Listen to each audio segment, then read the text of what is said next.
গৌসুল আজমের চেহারা নাকি আমার নবীর মতো ছিল, কালার ছিল উজ্জ্বল শ্যামলা। 14 তারিখের চাঁদ পড়লে চাঁদ পর্যন্ত কি হয়ে যেত, পিছনে সরে যেত হুজুর গৌসুল আজমের চেহারার চমকানিতে। তো ডাকাত যখন দেখছে, এই তো দূর থেকে দেখছে, মাশাআল্লাহ অসম্ভব সুন্দর চেহারা, সে আর পাশে যায় নাই, সে দূর থেকে জিজ্ঞেস করতেছে কিছু আসেনি। হুজুর, আল্লাহর ওলিরা যখন কথা বলেন, একে তো চেহারার গ্লু, দ্বিতীয়ত প্রেস্টিজ, তৃতীয়ত পার্সোনালিটি, চতুর্থত চেহারার গ্লু, সবকিছু মিলে সিনার মধ্যে তো নূরে ইলাহির বারিশ চলে। আপনি ইচ্ছে করলেও কাছে যেতে পারবেন, দূর থেকে বলতেছে আসেনি কিছু, আসেনি কিছু বলে সে দৌড় দিছে তার সর্দারের কাছে। সর্দার কি বলছে, সর্দার কি বলছে এটা কোনো কিতাবে আসে নাই, কিন্তু আপনি কিছু কনটেক্সট দেখে টেক্সট বুঝতে পারেন, মানে সিচুয়েশন দেখে বুঝতে পারেন যে এখানে আলোচ্য বিষয় কি হতে পারে। পিটার হাস যদি আমাদের এখানে কি বলে জাতীয় পার্টির কোন নেতার কাছে আসে এই সময়, তো আপনি আমাকে বলতে হবে ওনার সাবজেক্ট ম্যাটার কি ছিল, তো আমি বুঝতে পারবো উনি কি নিয়ে আলোচনা করবেন, ঠিক আছে নি? তো কনটেক্সট দেখে টেক্সট বোঝা যায়। এই ভদ্রলোক দিয়ে বলতেছে হুজুর সব তো হয়েছে, কিন্তু একটা দারুণ চেহারার যুবক, হুজুর চেহারার দিকে তাকানো যাচ্ছে না, নিঃসংক চিত্তে বলা যায় বড় মুত্তাকি পরহেজগার, কোন আল্লাহর ওলি হবে, পরেছেও সাদা, মাথায়ও সাদা, দাড়ি কালো, চেহারার মধ্যে খাস চমক ধমক। হুজুর একটু আসেন, সবাই দল বেঁধে আসতেছে, ডাকাত দল বেঁধে আসতেছে। এসে হুজুর গৌসুল আজম চেহারার দিকে তাকিয়েছে। হুজুর গৌসুল আজম যখন নজর দিয়েছে ডাকাত দলের প্রতি, এখানে কোনো ওয়াজ তাকরীরের দরকার হয় না। আল্লাহর ওলি আর আলেম পারাক হচ্ছে, আলেমকে অনেক করতে হয়, আল্লাহর ওলিদেরকে এত, এটাকে বলে কলকলাতুল লিসান। এটাও হুজুর গৌসুল আজম বলেছেন, কি বলে বকবক করা। আমরা কি করি, বকবক করি, আল্লাহর ওলিদের বকবক করতে হয় না। সিনার মধ্যে এত তাসির থাকে, বলে না নিগাহে বলি নে ये তাসির দেখা। তো আল্লাহর ওলিদের নেগার মধ্যে এত প্রভাব, হাজার গুনাহগারকে 100 বছরের রাস্তা 1 সেকেন্ডের মধ্যে অতিবাহিত করিয়ে দেয়। ডাকাত দল যতই গৌসুল আজমের কাছে আসছে, যেই সিনার ফ্রিকোয়েন্সির মধ্যে এসেছে, ওয়াইফাই এর মধ্যে 1 দাগ 2 দাগ 3 দাগ থাকে না, হায় হায়, প্রথমে 1 দাগ, আরো কাছে আসতেছে 2 দাগ, আরো কাছে আসতেছে 3 দাগ হয়ে যাওয়ার পরে এখানে বলতে হয়েছে তওবা করো, বলতে হয় হুজুর আমাদেরকে তওবা পড়ান, হুজুর আপনার এত আমানতদারি, অথচ আমি আমার আল্লাহর আমানতদারি রক্ষা করতে পারি নাই। হুজুর আপনার আমাদেরকে তওবা পড়ে আপনার গোলামদের কাতারে নাম লিখান। মাত্র 18 বছরের যুবক, এটা সুহবতের তাসির। কিসের তাসির? সুহবতের তাসির।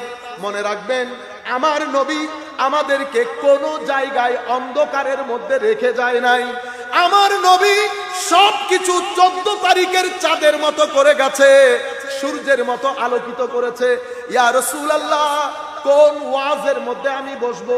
আমার নবী বলছেন, যেই বক্তার চেহারার মধ্যে তাকালে আল্লাহর ভয় তোমার ভিতরে জাগ্রত হয়, যেই বক্তার জবানের কথা শুনলে ইলম ও হিকমতের বারিশ বয়ে যায়, যেই বক্তার আমল দেখলে তুমি যুহদ, তাকওয়া, ওয়ারা, আল্লাহ ভীতি এগুলার নিরেট একটা নমুনা দেখতে পাও, মনে করবা তুমি ভালো লোকের সুহবতের মধ্যে আছো।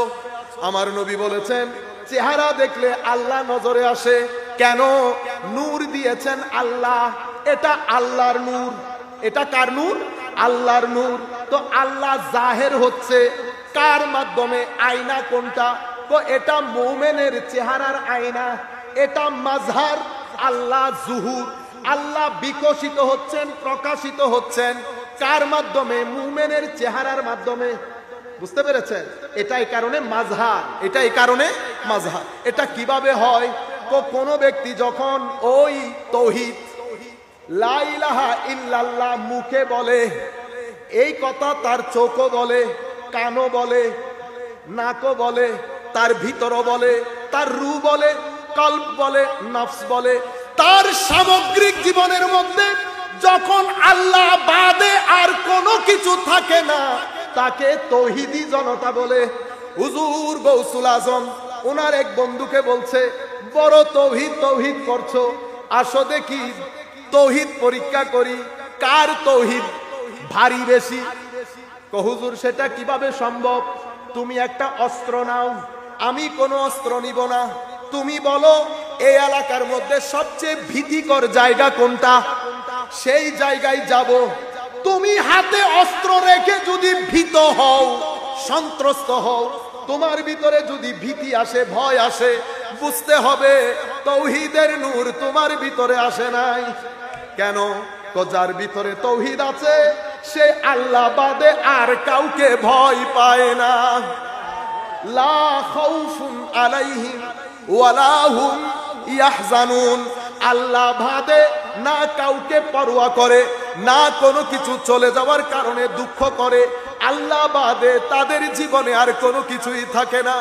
হযরতে বায়েজিদ বলছেন, আমি আমার আল্লাহকে স্বপ্ন দেখলাম। হায় হায়, আল্লাহর দরবারে আমরা দোয়া করি, আল্লাহ ওই স্বপ্ন না কিছু ফুয়ুজাত আপনি আমাদের প্রদান করেন।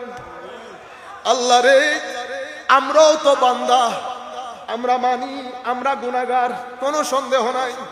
দুনিয়ার ধোঁকায়, নফসের ধোঁকায়, শয়তানের ধোঁকায় লুবে পড়ে যায় বাবা। কিন্তু আপনাকে বড় মহব্বত করি, আপনাকে ভয় করি।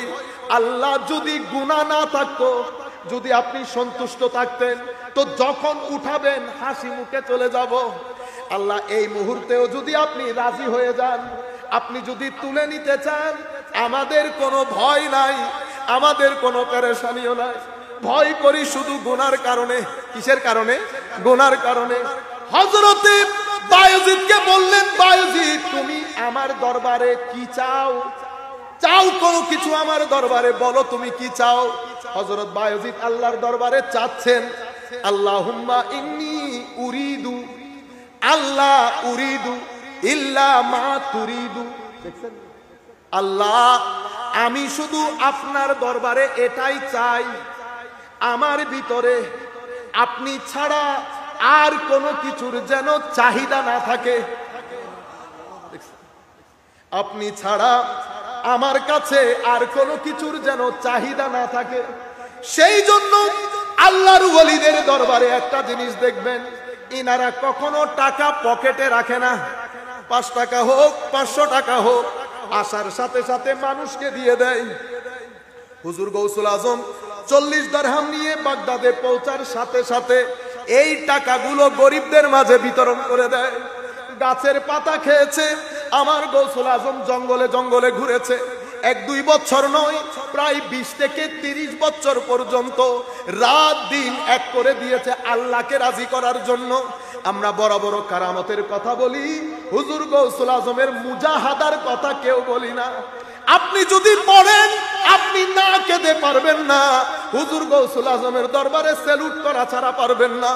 এমন মুজাহাদা, এমন ইস্তেকামত, এমন তাওয়াক্কুল, এমন খৌফ, এমন খশিয়ত, এমন ইখলাস, এমন আখলাক, এমন সবর, এমন ওয়ারা, এমন রেদা, এমন ভদ্রতা যেটা আমার নবীর ছিল। আপনি যদি চান আমার নবীর ওই জিনিসগুলা কারো মধ্যে আপনি দেখবেন, আল্লাহর ইজ্জতের কসম করে বলছি, হুজুর গৌসুল আজম যিনি আমার নবীর খিজির ছিলেন, মুসারও একটা খিজির আছে, আমার নবীরও একটা খিজির আছে।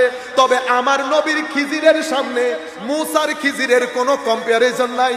আমার নবী যেমন নবুয়তের আকাশের উজ্জ্বল নক্ষত্র, আমার নবীর খিজিরও বেলায়েতের আকাশের উজ্জ্বল নক্ষত্র। আমার নবীর খিজিরের তাওয়াক্কুল দেখেন, ওয়ারা দেখেন, ইখলাস দেখেন, নিয়ত দেখেন, যা যেভাবে দেখবেন আপনার মনে হবে এটা মহাসমুদ্র ছিল।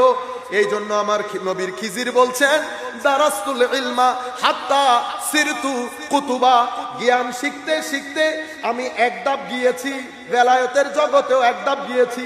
আমি শুধু ক্লাস পরিবর্তন করি নাই, আমরা আলিম পড়ি, ফাজিল পড়ি, কামিল পড়ি, অনেক পড়ালেখা করি। আমাদের জিন্দেগির মধ্যে না আছে ইবাদত। আমরা বুকে হাত দিয়ে বলতে পারবো আমাদের জিন্দেগিতে ইবাদত নাই।